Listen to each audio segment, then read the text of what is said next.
Fora da política não há salvação. Um canal e podcast para discutir política. Produzido por mim, o cientista político Cláudio Couto.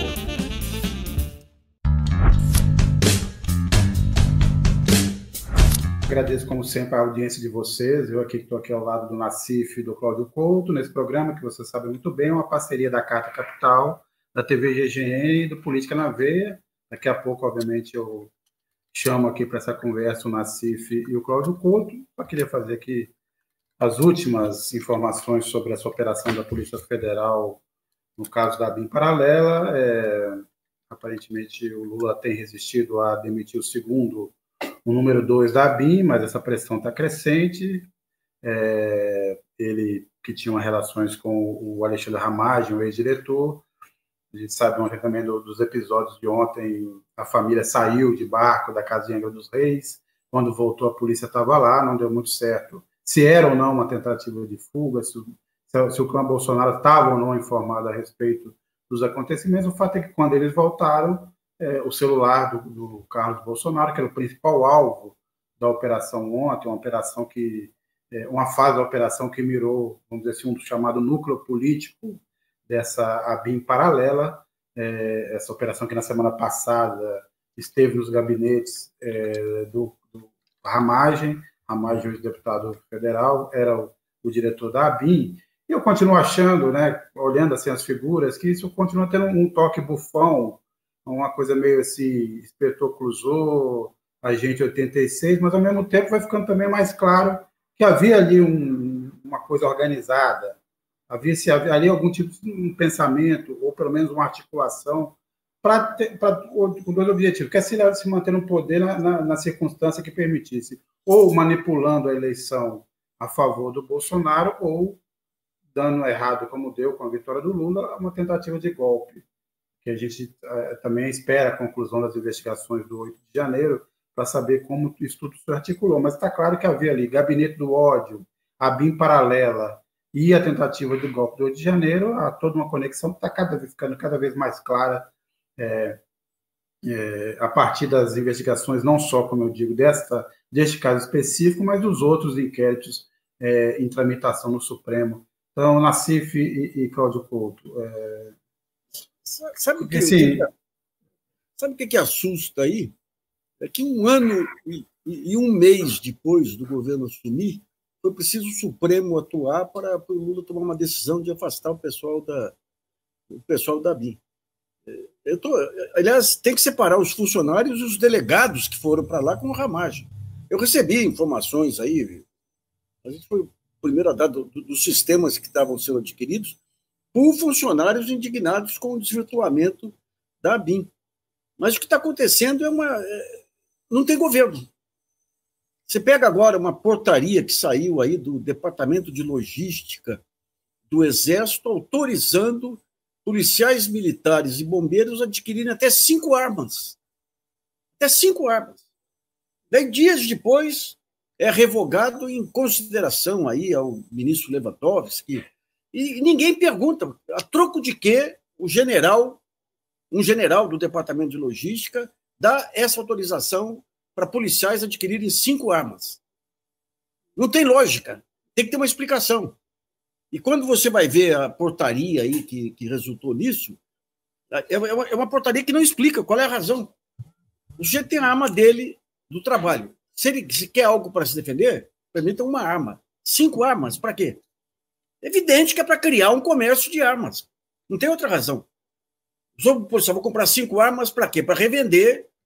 Então, digamos, é uma situação meio complicada aí, sabe? O governo Lula, tudo bem, ele está muito vulnerável aí com dar aumento para a Polícia Federal e as bandeiras aí do PT, melhoria de salário de professores e tudo, não vai. Então, você vê ele acuado em todos os níveis, a mídia vindo com a velha pauta, a mídia não se deu conta. Esse que é o ponto central, né? A gente estava falando em disputa política com os Bolsonaro. Os Bolsonaros, eles atuam como organização criminosa. Não estou dizendo que eles sejam uma organização criminosa. Eles atuam como organização criminosa. Eles são ligados à milícia lá do Rio das Pedras. Eles eram ligados aí ao chefe do escritório do crime, o Flávio Bolsonaro. E daí, quando você pega Angra dos Reis, tem um monte de elemento que a gente levantou desde 2020 aí, mostrando que eles estavam criando um bunker lá em Angra dos Reis. Eles começam as milícias começam a invadir Angra dos Reis há uns 3, 4 anos atrás. Eu tenho conhecido fontes lá que me falavam, olha, como que a gente percebe isso? Pelos cartórios, quando esse pessoal vai para os cartórios adquirir terras e tudo lá. Daí ele quer transformar a Angra dos Reis na Acapulco brasileiro, na Cancún brasileiro. Daí leva para lá aquela base aí da Polícia Rodoviária Federal que estava no Porto de Itaguaí. Leva para lá e o Flávio Bolsonaro desce de helicóptero para saudar os companheiros. Ou seja, você tem todo um sistema de criar um bunker lá em Angra dos Reis, e daí você tem, cá para nós.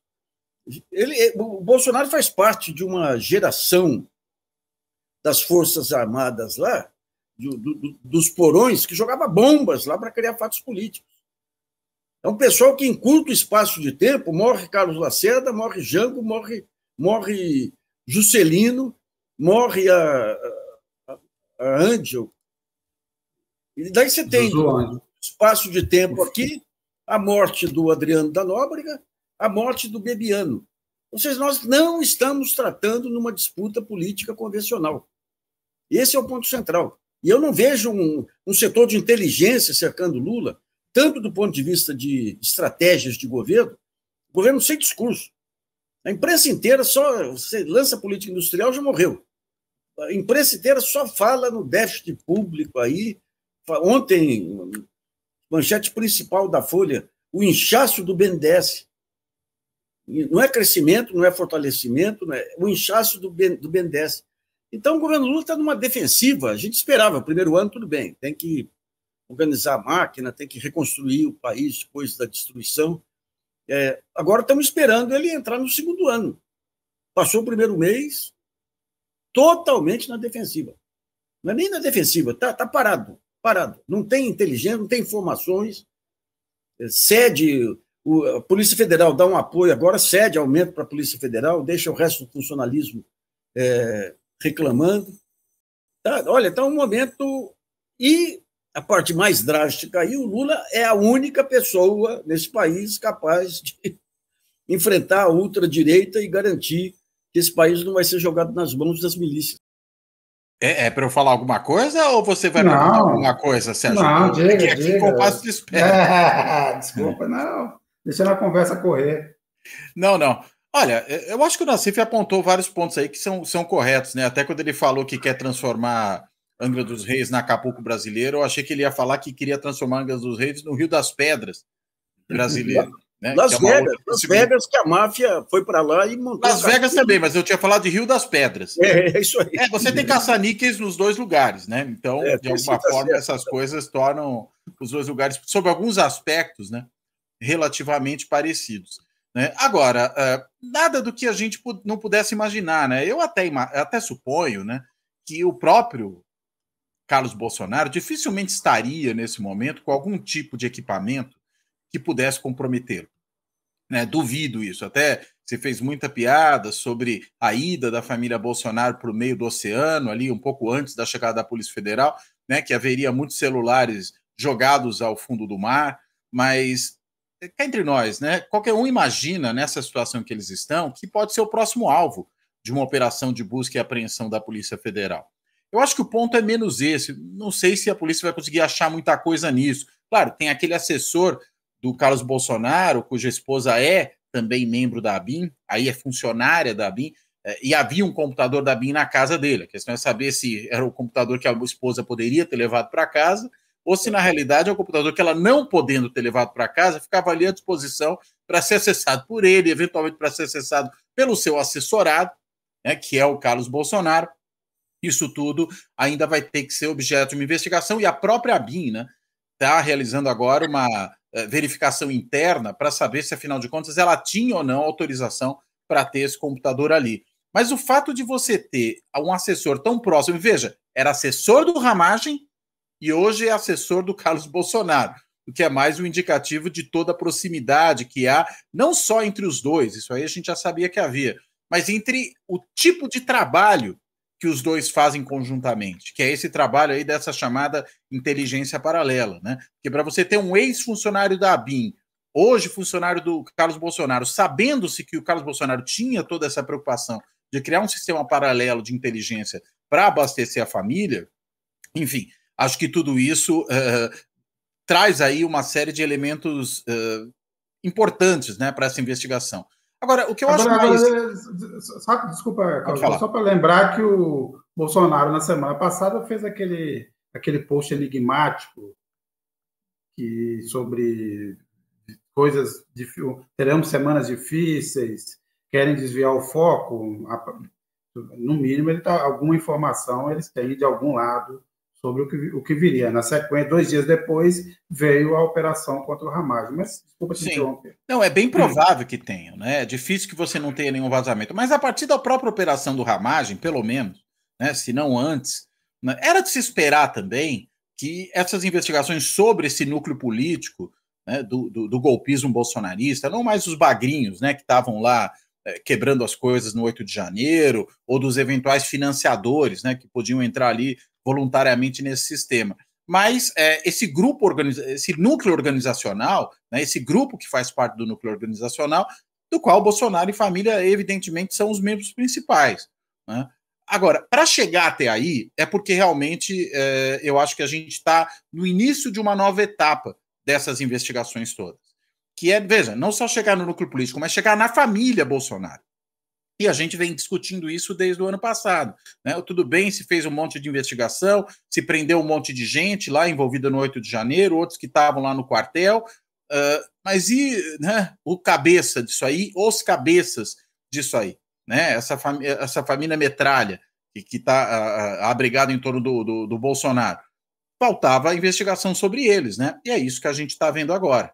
Então, me parece que é uma etapa normal da investigação e presumo que outros envolvidos, General Heleno e que mais, né? General Heleno que já vem sendo cogitado como um próximo alvo eventual de uma atuação da Polícia Federal, já devem ter mocosado boa parte daquilo que poderia ser evidência contra si. Se não o fizeram, é porque são realmente burros demais. Aí não, o que também a gente não pode duvidar, né? Eu não descarto essa possibilidade. Mas, Nassif, o Couto citou o General Heleno. O General Heleno ontem disse: não tenho nada a ver com isso, me incluam fora dessa. Ele era chefe da ABIN, né? Porque a ABIN estava subordinada a ele, mas ele não tem nada a ver com os problemas da ABIN. É compreensível, né? Ele não sabe de nada. Se chegar no General Heleno, a gente vai pegar o link da ligação desses militares bolsonaristas aí com a ultradireita militar mundial, que vem a partir do Haiti. O Haiti é o grande ponto lá de virada, não só pelos massacres que o Alberto Heleno fez lá na população do Haiti, mas é no Haiti que eles entram em contato com grupos aí de mercenários e com militares da reserva que se articulam mundialmente para negócios. A vacina Covaxin surge de lá. Se você pega, por exemplo, o Braga Neto, que vai para... Vamos pegar 2 casos aí. A vacina Covaxin. Você tem aquele reverendo de Brasília que começa a articular. O diretor daquela ONG do reverendo era um cara de CAC que deu curso para o pessoal do Haiti, curso de bombas, de coisa e tal, embora não fosse militar. E tem uma empresa de prestação de serviços que é contratada pelos hospitais militares. O Braga Neto vai para o Haiti, ele volta, e quando ele consegue o controle daqueles bilhões lá da Operação de Garantia de Lei e Ordem, ele tenta comprar 70 milhões em coletes de um cara lá dos Estados Unidos. Daí quem que é o cara? É um ex-militar venezuelano que foi para os Estados Unidos e montou uma empresa de oferecimento aí de mercenários. E esse sujeito aparece como principal acusado do assassinato do presidente do Haiti. E quem banca a viagem deles para o Haiti? Um reverendo que atua de forma idêntica àquele reverendo de Brasília. Ele tem um portal cheio de símbolos lá, tentando dar a entender que ele está ligado à ONU, ligado... Ou seja, quando você pega Braga Neto e o general Heleno aí, a gente tem uma linkagem direta aí com a ultradireita militar, não digo mundial, mas pelo menos das Américas aí. Sabe? Então é um personagem, embora tenha uma enorme dificuldade para pensar, quando ele pensa, você vê que a cabeça incha um pouco, ele é um personagem central para um outro desdobramento. O problema é que a história do Brasil não foi contada nesses 15 anos. Não foi contada. Sabe? Então agora começa a vir tudo à tona. Aí. Tudo que boia. Chega. Opa, cuidado, para por aí. A gente está recebendo aqui algumas mensagens. Annelise Schuller. Bom dia, chegando a hora, tic-tac. Nisso, o Carlos Almeida faz uma pergunta, Cláudio Couto. O que a gente achou da postagem da SECOM no Twitter? Ou melhor, o que acharam da resposta do governo à postagem? Eu achei de uma infelicidade absurda. Né? E ainda pior foi a tentativa do Paulo Pimenta depois de consertar essa história, né? Dizer que tem que aproveitar os algoritmos. Mesmo que isso fosse verdade, tem que pensar nas outras consequências disso, né? Não é só aumentar o engajamento na postagem. Né? E que tipo de engajamento? Ninguém se engajou naquela postagem para se preocupar com a questão da dengue.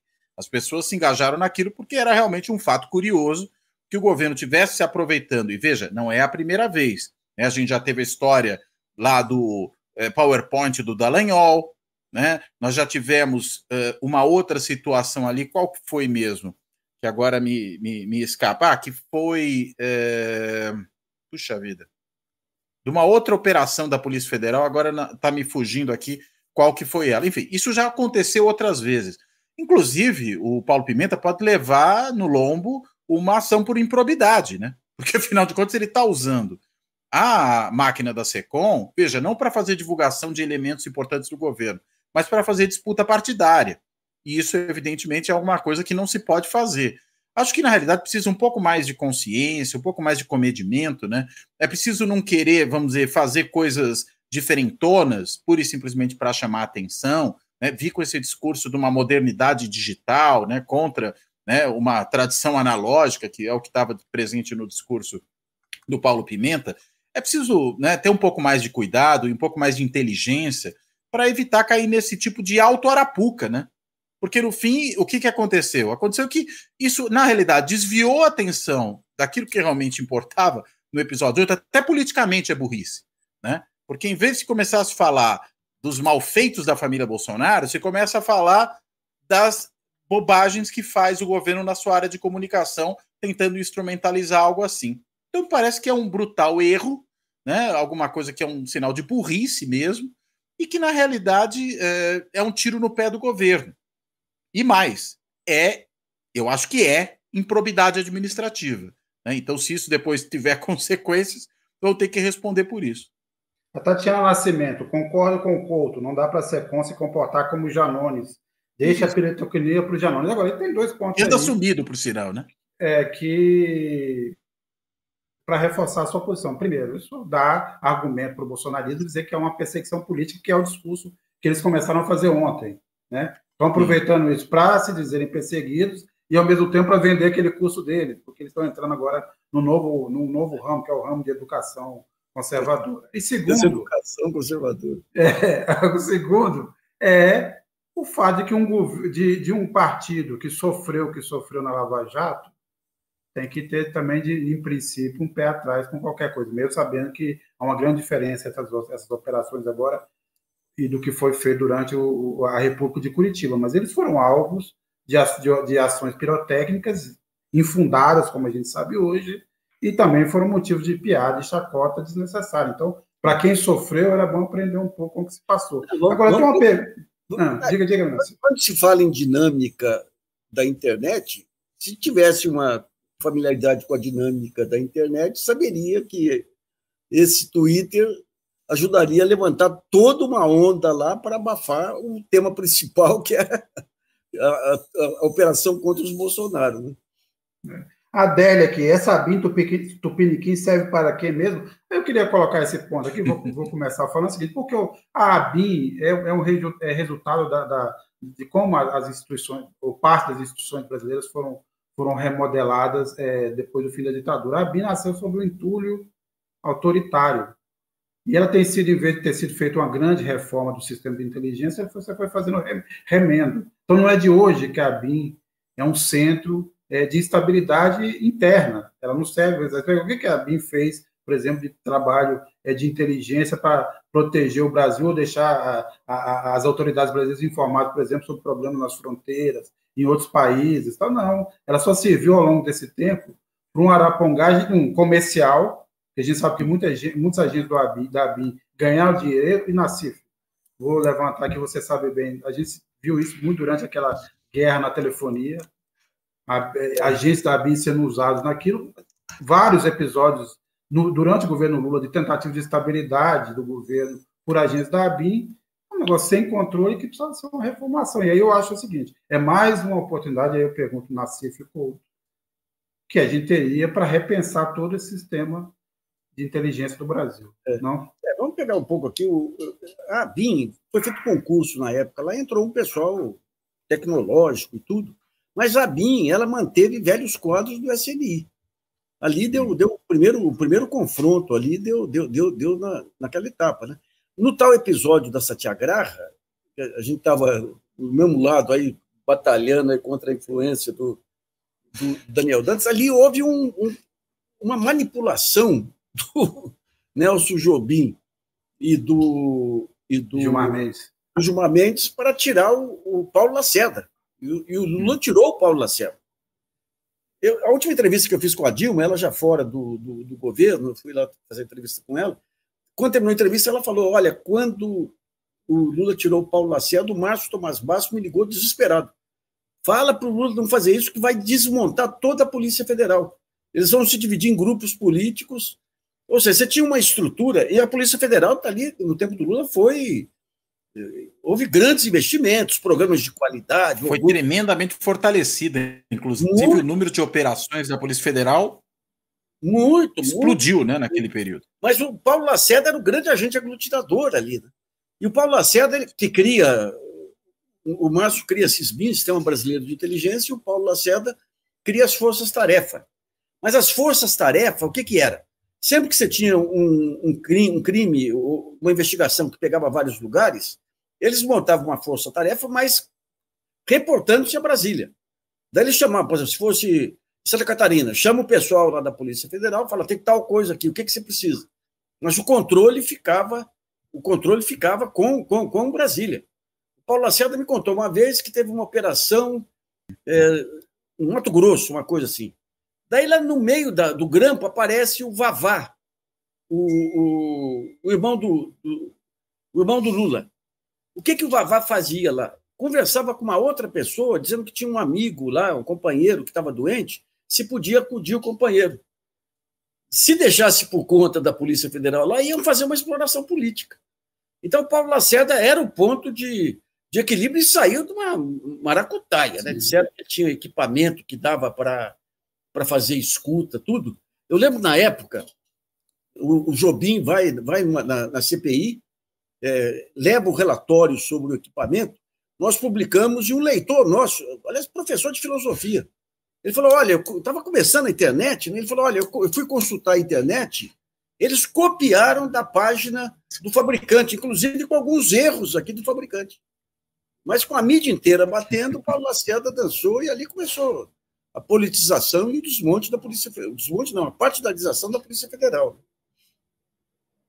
Aliás, sim, eu queria chamar a atenção, saiu uma matéria ali na newsletter do Rubens Valente, né, da Agência Pública, muito interessante. Né? Ele chama a atenção por um dado que estava presente na entrevista do Ramagem, feita para a Globo News, agora, acho que foi semana passada.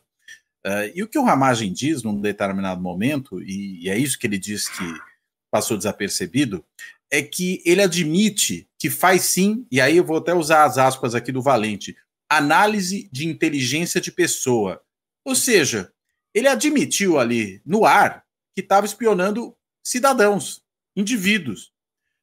Esse episódio aí de investigar a promotora lá responsável pelo caso do assassinato da Marielle Franco, que a gente tem sempre que se perguntar, né?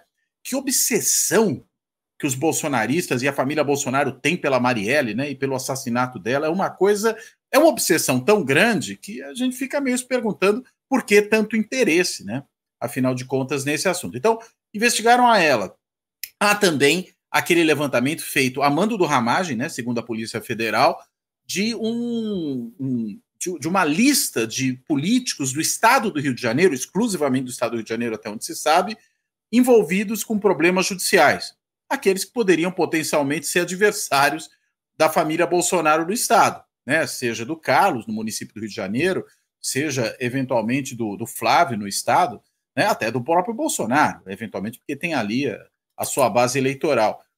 Qual é o sentido que há na Agência Brasileira de Informação ficar bisbilhotando a ficha corrida ou os problemas judiciais de políticos que, por exemplo, nem estão participando do governo? Não é que o indivíduo, sei lá, vai ser nomeado para um cargo dentro do governo. Aí, claro, você tem que fazer um levantamento da vida prévia dele para evitar nomear alguém que depois vai dar problema. O indivíduo descobre que o indivíduo é um estuprador, descobre que o indivíduo está envolvido em casos graves de corrupção. Então, a ABIN vai lá, faz um levantamento e fala, ó, não dá para nomear esse cidadão. Agora, quando você faz de pessoas que simplesmente estão na vida política, que não vão entrar no governo, ou de uma promotora de um caso que nada tem a ver com as atribuições da esfera federal, isso mostra, na realidade, mais ainda, e admitido pelo próprio Ramagem, né? E sempre que eu escuto que alguém vai falar do Ramagem, eu penso no Hamas, né? É meio inevitável pensar nisso. A gente está vendo ali que se montou realmente um aparelho de polícia política, né? Uma espécie de estado policial voltado a monitorar cidadãos. A própria First Mile é isso, mas esses dossiês também são isso, né? E, enfim, indo ao ponto anterior que eu já mencionei, considerando isso tudo com os vínculos do Ramagem com a família Bolsonaro, acho que a gente está chegando talvez num ponto crucial da investigação, veja, que vai fazer inclusive se encontrarem as investigações sobre os atos antidemocráticos, o 8 de janeiro, a espionagem na ABIN e as milícias de ódio, né? As milícias digitais. Essas coisas todas estão convergindo. E o que está no meio? O que é o ponto em comum disso tudo? A família Bolsonaro. Mas vamos colocar um quarto ponto, que é o central do início de tudo, que é o caso Marielle. O caso Marielle. Até agora, a gente levantou um conjunto de indícios lá sobre a maneira como os Bolsonaro se comportaram lá no dia da morte da Marielle. É impressionante. Começa, digamos, no dia da morte da Marielle. Uma jornalista de Brasília publica um Twitter dizendo que Jair Bolsonaro resolveu voltar para o Rio porque teve uma indisposição estomacal, um negócio qualquer assim, mas se tem indisposição, você vai para o hospital. Então ele vinha no dia da morte da Marielle. Daí não veio. No dia seguinte ele aparece no Facebook, no almoço com um deputado, sem aparentar nenhum sinal de problema gástrico lá, e todas as mensagens daquele dia foram apagadas. Daí, quando você continua, quando a Globo dá a história do filho, do porteiro do edifício, que o Bolsonaro aparece lá dos Emirados, irado e tudo, e o filho, o Carlos, tira a prova, ele tira o aparelho lá do condomínio. Qual que foi os dois álibis que você tinha lá? O álibi do Bolsonaro é que ele estava em Brasília, logo a ligação do motorista não poderia ter sido para ele. Daí, na época, uma leitora me ligou e falou, olha, eu tenho amigos lá que moram naquele condomínio, o sistema que tem lá transfere para celular. Nós demos isso aí, logo em seguida um blog lá do Rio de Janeiro conseguiu o relatório da administradora do condomínio, mostrando lá R$150 aluguel do equipamento X. Daí você vai na página do equipamento X, está lá, transferência para celular, ou seja, o álibi dele era falso. E daí o Carlos Bolsonaro, para mostrar que não havia nada, ele filma o visor lá do equipamento, fala, olha, aqui nessa hora não tinha nada, podia ter apagado. E de repente ele vê lá, olha, 5h30 tem uma ligação lá para casa. 5h30, mas não tem nada a ver com quer ver? E clica lá na gravação. E aparece o porteiro, seu Carlos, chegou o seu Uber. Acontece que o seu Carlos tinha como álibi dizer que ele estava na Câmara de Vereadores, ou seja, ele não estava no condomínio quando eles estavam articulando a morte da Marielle. É muita coisa, gente. É muita coisa para desconsiderar, sabe? Então, isso aí vai com o tempo aí, daí morre Adriano da Nóbrega, que era o chefe do escritório do crime lá, a mulher e a filha trabalhavam para o Flávio Bolsonaro. Todo o pessoal, aquela operação Quarto Elemento lá, que prendeu o pessoal do Zinho lá, os dois braços direitos do Zinho eram guarda-costas do Flávio Bolsonaro. Ou seja, quando você fala em Bolsonaro, nós não estamos falando de jogo político, de direita versus esquerda. Nós estamos falando de uma organização criminosa, que age como organização criminosa. Sabe? Vamos pegar 2 fatos aí recentes aí que passaram em branco, se fosse realmente uma mera disputa política. A morte do Bebiano. 10 dias depois de denunciar a BIM paralela. 10 dias. Até um brinquedo disse, se fosse na Rússia lá, a denúncia é que ele teria sido envenenado lá pelo Putin. Então, isso aí foi gravíssimo. E a morte do Adriano da Nóbrega, que foi uma queima de arquivo, né? Ou seja, a gente tem que começar a analisar o Bolsonaro dentro da sua verdadeira natureza. É uma organização criminosa. Não, Nassif, não vamos esquecer da famosa reunião de abril de 2020, onde o Bolsonaro, naquela perrengue, naquela disputa com o Sérgio Moro, que foi: eu tenho o meu sistema paralelo de informação. E a gente achava que eram informantes aqui e ali, mas aparentemente já funcionava dentro da estrutura. É o grande pacto da eleição do Bolsonaro. Porque o que acontece? Qual que era a tese que alguns policiais civis que eu conversei na época lá tinham em relação à morte da Marielle? Você teve a GLO e o Bolsonaro foi violentamente contra a GLO, que ele achava que foi um pacto do Vilas Boas com o Temer para ter eleições sem o Lula. Então, ele deu declarações furibundas contra a intervenção no começo. Daí, 5 dias depois do Braga Neto assumir a Secretaria de Segurança do Rio, é assassinada a Marielle. Quando a polícia pega o Ministério Público, conseguiu ali, estadual, né? Pega o Rony Lessa lá, vamos fazer uma pesquisa do Google dele, ele estava só pesquisando pessoas com participação política. E quem que era o símbolo maior da resistência contra a GLO? Marielle Franco, que presidiu uma comissão para fiscalizar a GLO. Então, dizer que ela foi assassinada por uma questão de disputa com o Brazão e companhia aí, não bate. Então, é muita coisa aí que vai chegar numa organização criminosa atuando, usando... Quando a gente vê que ele foi colocado lá por uma desestruturação da qual participou a mídia, participou o Supremo, participou o Ministério Público. Meu Deus, é um país institucionalmente, é um bagaço. E participou o dinheiro, nós esquecemos do dinheiro. E o mercado. O dinheiro participou, né? Faria Lima, nós esquecemos. A Eloneida, essa família tem muitas ações suspeitas. Eles se achavam intocáveis, iguais àqueles gangsters de Chicago. E a Annelise, quero saber quando vão divulgar essa lista de espionados.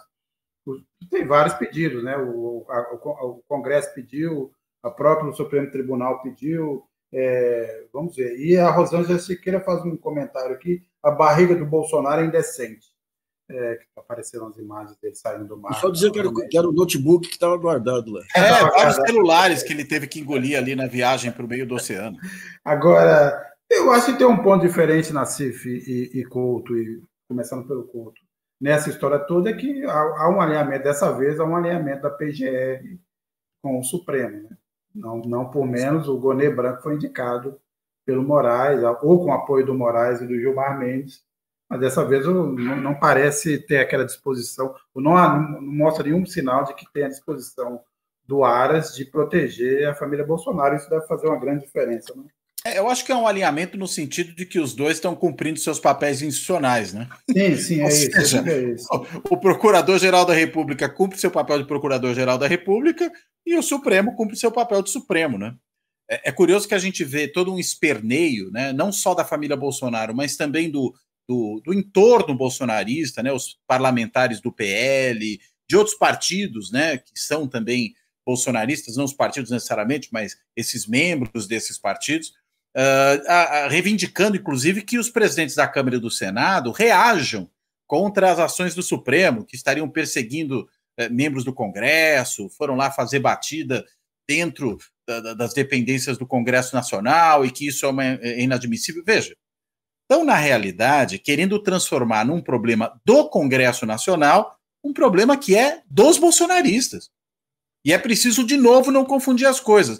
A mesma confusão que o bolsonarismo gostava de fazer, né, no sentido de transformar os seus interesses particulares em interesses da nação, né, em apresentá-los como se assim fossem, em instrumentalizar toda a máquina governamental para que atuasse em prol da família Bolsonaro, como o próprio Bolsonaro certa vez disse, né, se eu puder dar filé mignon para o meu filho, vou dar, né, quando ia lá nomear o Eduardo Bolsonaro para a embaixada do Brasil em Washington, e acabou, né, não dando certo isso aí.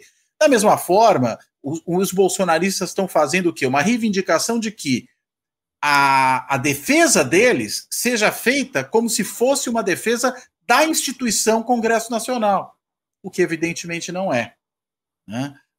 Claro, vão ficar falando que são vítimas de injustiça, até o Eduardo Bolsonaro, o Flávio Bolsonaro falaram isso ontem, a Michele Bolsonaro comparou a Polícia Federal à Gestapo, né? Não sei como é que os policiais federais, de um modo geral, enxergaram esse tipo de comparação, mas enfim. Agora, é preciso estar muito atento para a forma como os dois líderes do Congresso vão reagir. Me parece que o Pacheco, num primeiro momento, a urra, né, finalmente, teve uma reação positiva, né? Quando, diante de toda a pressão que ele vinha recebendo dos bolsonaristas, né, particularmente do Rogério Marinho, né, que é membro do Senado, o senador Esperidião Amin, outro aí bolsonarista, o que fez o Pacheco? Ele falou, olha, realmente tem um problema, vamos pedir aqui a lista para a BIM dos parlamentares que estavam sendo espionados por ela. É essa a reação correta, né? Porque o crime está aí, não está, na realidade, em investigar os criminosos, tá? Em ver quem são as vítimas do crime. Então me parece que Pacheco saiu bem, vamos ver como é que o Lira, se é que vai sair, né? A gente deve ter a retomada para valer aí das atividades na Câmara dos Deputados semana que vem, como é que ele vai também reagir a isso, né? Agora, é preciso estar atento para não permitir que esse tipo de confusão de esferas seja promovido pelo bolsonarismo. O Lira está um tanto quanto silencioso. Sobre essa história da Gestapo, pensando em quem fala tanto em liberdade, em defender liberdade, o que operava aí é uma espécie de Stasi, né? A política alemã, o próprio Alemanha Oriental, né? Boicote, é o que a gente tinha, na verdade, quer dizer. Sim. Agora imagina se tivesse ganhado a eleição, Nassif. Estava hoje sob controle. Eu acho que a comparação aí é Colômbia, né? É Colômbia.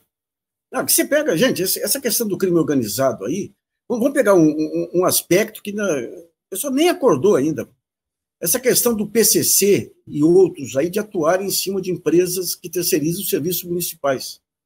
Você tem espalhado pelo país empresas que vão em prefeituras, conseguem contrato sem licitação, e muitas vezes o promotor fica amigo do prefeito, que quer ter uma participação política na história. Eu tenho dado notícias das duas cidades que eu conheço, que é São João da Boa Vista e Poços de Caldas, que é um horror. E Águas da Prata, né, por favor, Nassif? Águas da Prata, a vereadora lá, ela comandou ali bloqueio de estradas, Sim. O promotor passou pano para ela, e o Sarrubo, que é o cara que vai para a Secretaria aí de Segurança, aí passou pano para o promotor. Ou seja, você tem um problema, e quando você pega as terceirizadas aí, onde que é a maneira de você segurar a corrupção? O promotor. Não tem licitação, não tem clareza na licitação, abre uma ação.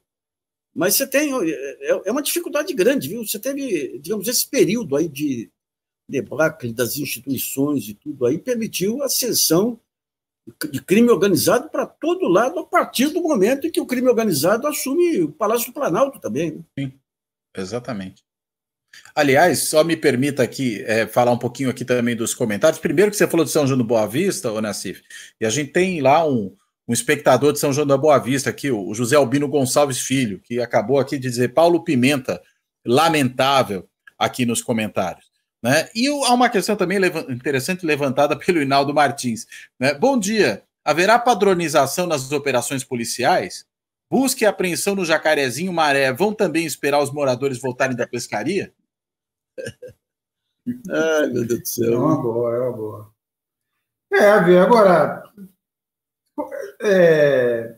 a gente teve agora, o Carlos colocou muito bem, quer dizer, está refinando, isso está se aproximando do clã Bolsonaro, e as consequências a gente vai ver, mas também esse sistema todo está ficando um pouco mais claro, como eu disse no início da conversa, como todas essas coisas se interligam, que o gabinete do ódio, na verdade, não agia assim só naquela loucura transcendental, às vezes, do Carluxo, né? Havia ali uma indicação para certas mensagens, mesmo aquelas mensagens cifradas. Então, acho que isso aí que criou...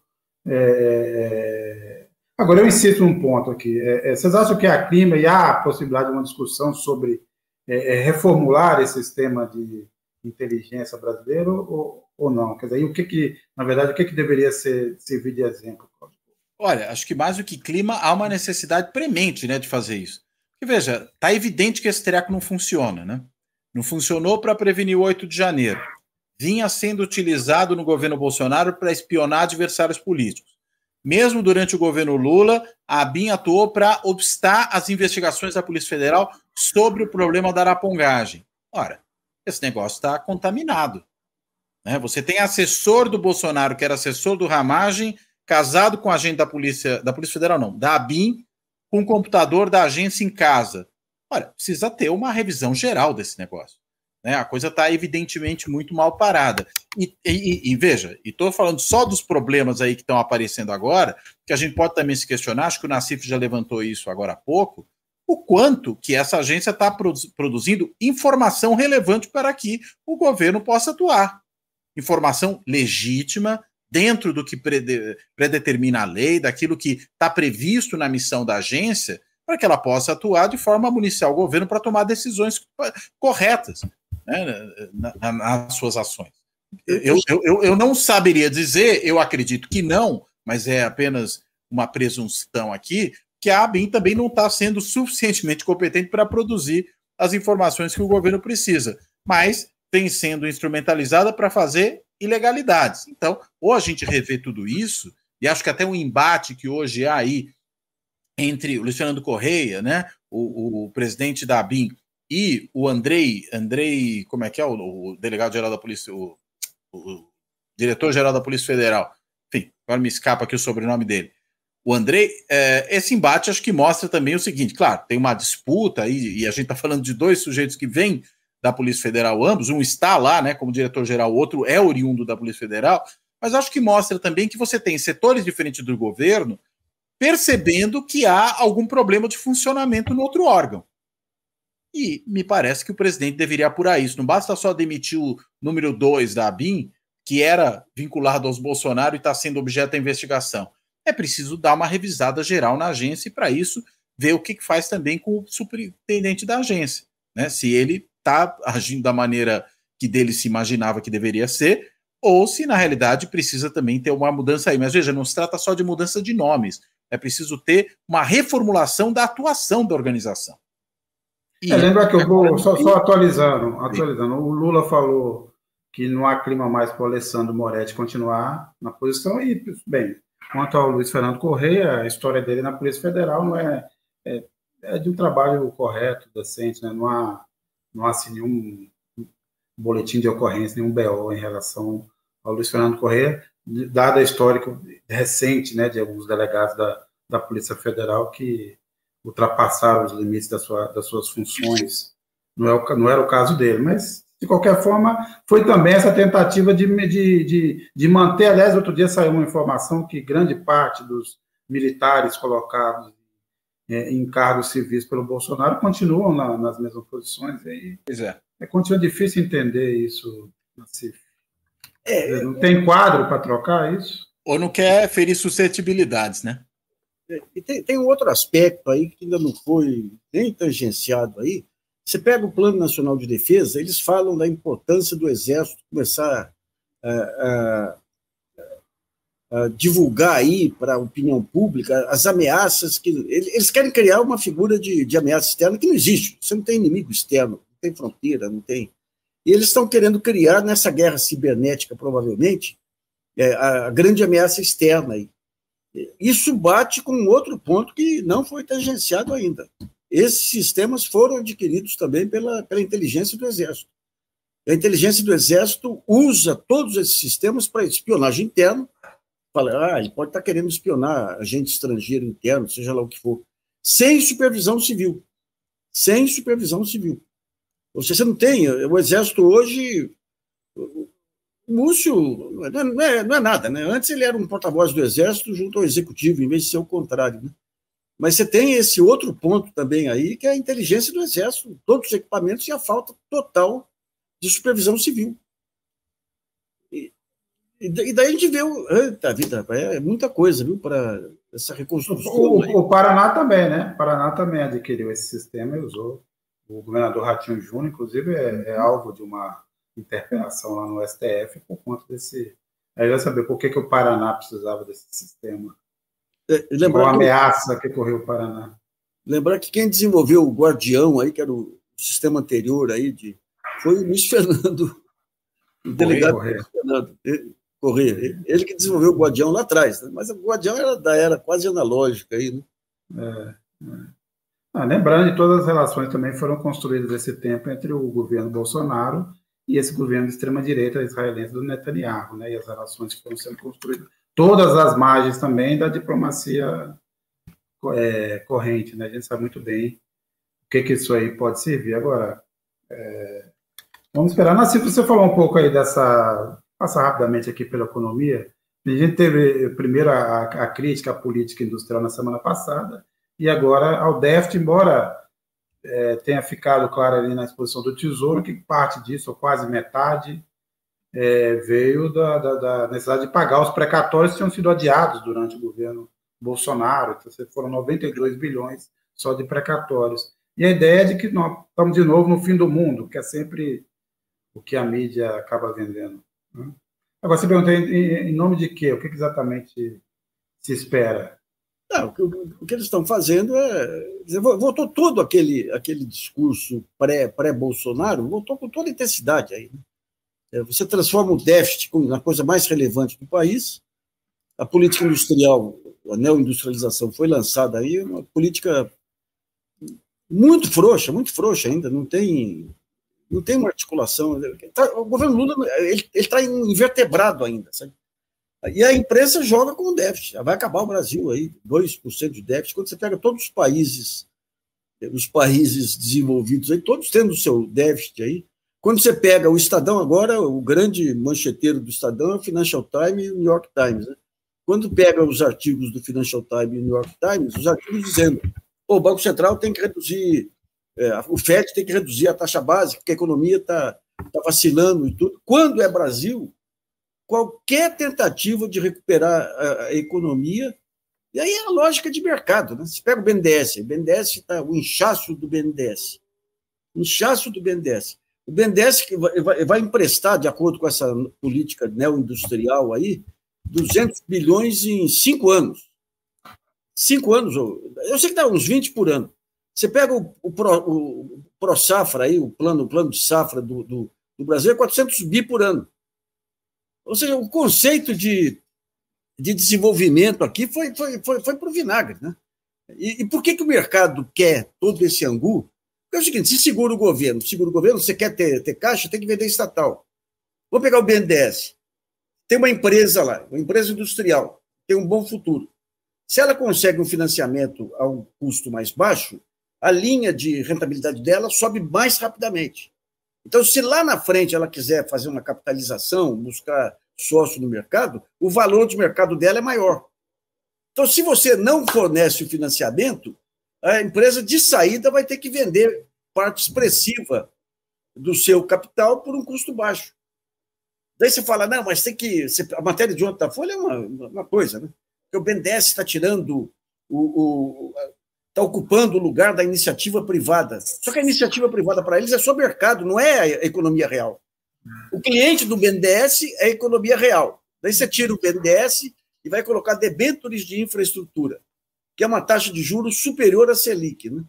Ou seja, essa financiarização, essa visão financista da economia está se impondo. Da mídia. Agora, Nassif, eu queria até dizer que os jornalistas deviam ficar envergonhados mais do que naturalmente, porque saiu, por exemplo, o artigo do Samuel Pessoa, e aí você parecer que você é mais ortodoxo Samuel Pessoa, Samuel Pessoa e o Braulio Borges escreveram lá na revista Conjuntura Econômica que um caminho possível para arrumar dinheiro para financiar uma política industrial seria reduzir os subsídios agrícolas com argumentos muito interessantes. Já tem um setor super competitivo que dá para ceder alguma parte desse dinheiro, desses subsídios, para você fortalecer outros setores. Estou citando aqui Samuel, estou citando Marx, não, hein? Olha só. Estou citando Samuel Pessoa e Braulio Borges, que não podem ser acusados de nada, né? Nem de progressistas eles podem ser acusados. Você pega o setor agrícola, por exemplo, com a Lei Candir, é o setor que mais usa as estradas estaduais e federais e não paga ICMS. Não paga ICMS. E daí, quando vai o lucro da pessoa física lá, eles consideram o lucro apenas 20%, ou seja, e é um setor que pode andar pelas próprias pernas, né? Mas isso a imprensa não fala. E o que tem que acontecer agora vai ser uma reação da indústria, e o Lula o pacto dele tem que ser com Fiesp, com CNI, com MST, com Associação Comercial, com o pessoal da área produtiva. Por que o Bolsonaro conseguiu ganhar essas associações comerciais? Porque o Estado só aparece lá para cobrar imposto. Então, e eles sofrem as políticas econômicas que são definidas pela Faria Lima. Ou você inverte isso, traz esse pessoal para participar da formulação de políticas públicas e tudo, pega o poder de influência das federações de indústria e comércio para contrabalançar o mercado e os ruralistas lá, ou você não sai do lugar, né? Agora, um ponto aqui para o Cláudio Couto. Esse episódio agora dessas operações, estamos aí às vésperas da volta do Congresso. A gente teve esse posicionamento do Rodrigo Pacheco, que foi um certo distanciamento da ala bolsonarista, da qual ele andou muito próximo até a virada do ano. E uma inversão, porque, na realidade, ele diz, vocês estão querendo que eu reaja? Eu vou reagir. Vamos descobrir a bobagem que vocês fizeram e com quem vocês fizeram dentre nós aqui nessa casa. Você acha que isso muda? Porque tinha uma perspectiva de que o Congresso viria muito mais opositor, com muito menos disposição de negociar com o governo Lula. Você acha que esses episódios influenciam essa perspectiva ou não? Olha, eu acho que eles talvez influenciem no seguinte sentido, que eles fragilizam a oposição bolsonarista. Né? Porque a partir do momento que se comprovar que o bolsonarismo ele espionou membros do Congresso, muitos deles que podem até ter estado alinhados ao governo Bolsonaro no passado recente, podem ter ali certas proximidades com a bancada bolsonarista dentro do Congresso, sem que sejam eles próprios exatamente bolsonaristas, mas se afinam em determinados pontos.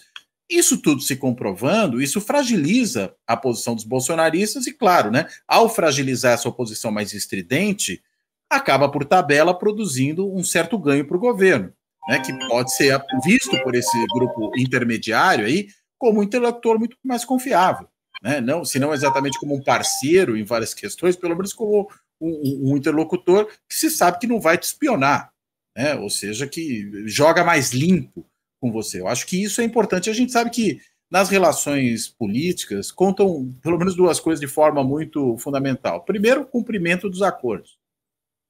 Mas segundo, né, o jogo leal, né? A lealdade no sentido de você não estar, na realidade, passando rasteira nos seus adversários, não só porque você não cumpre acordos, mas porque você apunhala pelas costas. E o que a gente vê é que o bolsonarismo muito provavelmente apunhalou vários dos seus pelas costas sem que eles sequer tenham se dado conta. Então, a partir do momento que isso tudo se revelar, que os nomes forem aparecendo, que não fosse só a Joyce Hasselman, por exemplo, que tenha sido espionada pelo esquema da BIM paralela do Bolsonaro, enfim, eu acho que isso acaba por tabela beneficiando o governo. Aliás, a Joyce virar heroína agora... Heroína não é, mas ela foi vítima, né? Não, sim, não estou falando de você, não. É que outro dia ela estava no. A Joyce, ela o Sérgio Moro foi em Nova York, Washington, e tinha uma jovem economista lá que fez um protesto civilizado, chamada Luísa Nassif Pires. Não é só parente. Nada a ver. E ela fez uma campanha, já me conhecia, que ela, através de amigos comuns, fez uma campanha dizendo que era minha filha e que ela estava lá fazendo isso para o Bolsonaro porque eu estava ganhando dinheiro para ela fazer aquela... Essa é a Joyce Hasselman, a que rompeu com o Bolsonaro. Mas, assim, mas a Joyce Hasselman está vivendo a sua quarta vida, né? Ela lembrar. Primeiro era uma jornalista que espalhava fake news.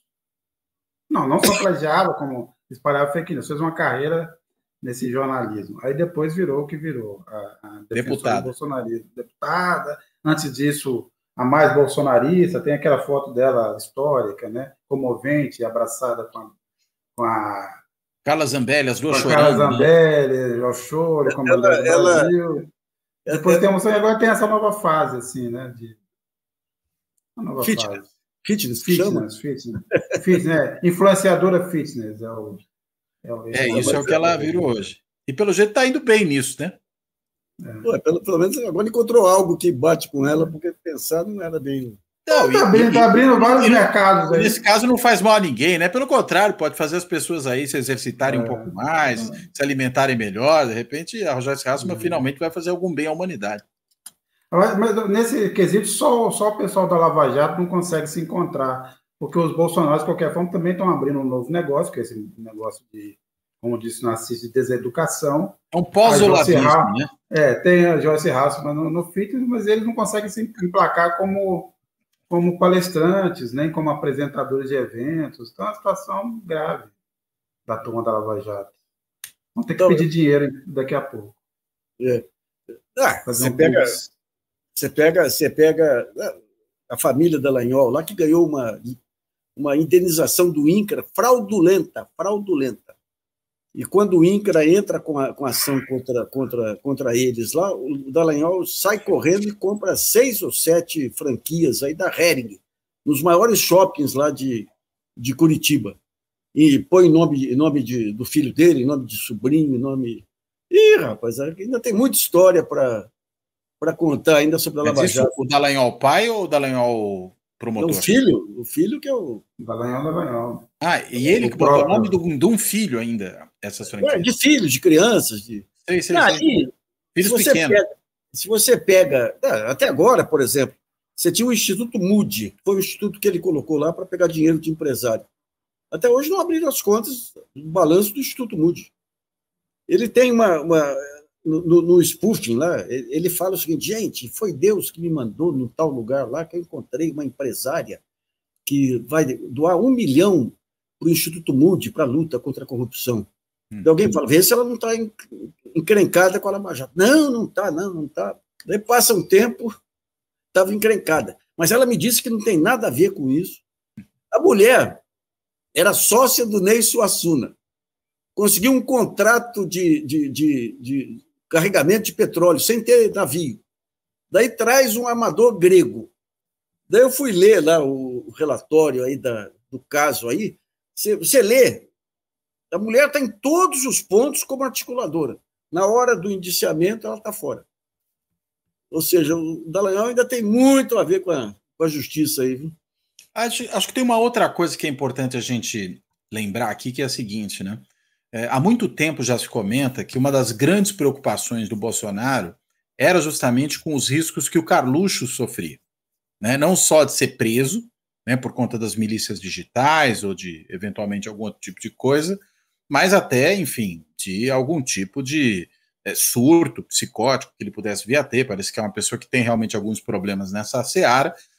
E agora, com a operação se focando no Carluxo, se as preocupações do Bolsonaro realmente eram tão grandes com ele, em especial, acho que ele tem muitos motivos para ficar ainda mais preocupado. Então, é interessante observar qual tende a ser a reação do Bolsonaro com o avanço dessas investigações que tem o Carluxo no centro, né?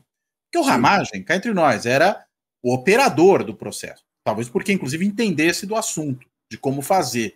Mas o mandante, pelo que já falou lá atrás o Bebiano, né? Inclusive falou até numa entrevista ao Roda Viva que foi muito relembrada, né, nesses dias, pelo que falou o Bebiano, ora, o Carluxo é o cara que concebeu a criação desse negócio. Então, a chance, havendo as evidências de que chegue a vez dele muito rápido, estão postas.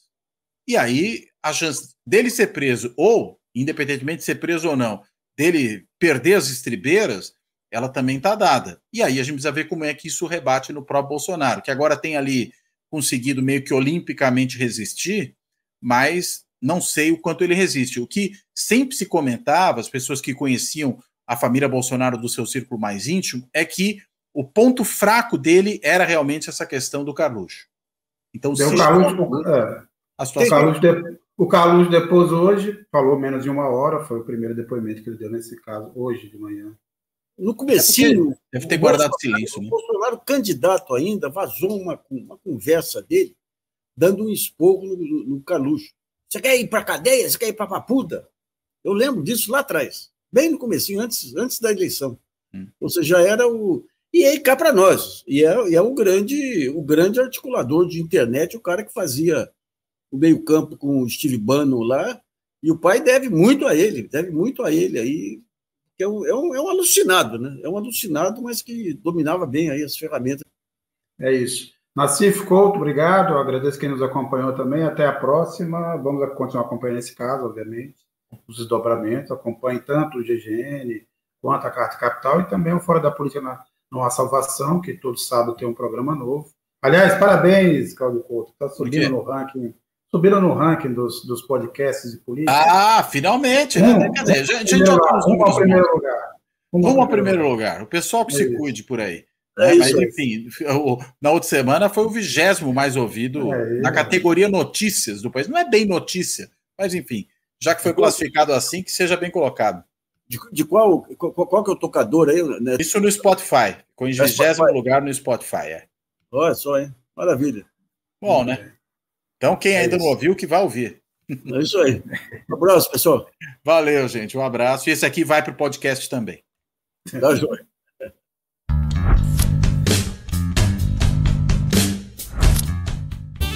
Fora da política não há salvação. Um canal e podcast para discutir política. Produzido por mim, o cientista político Cláudio Couto.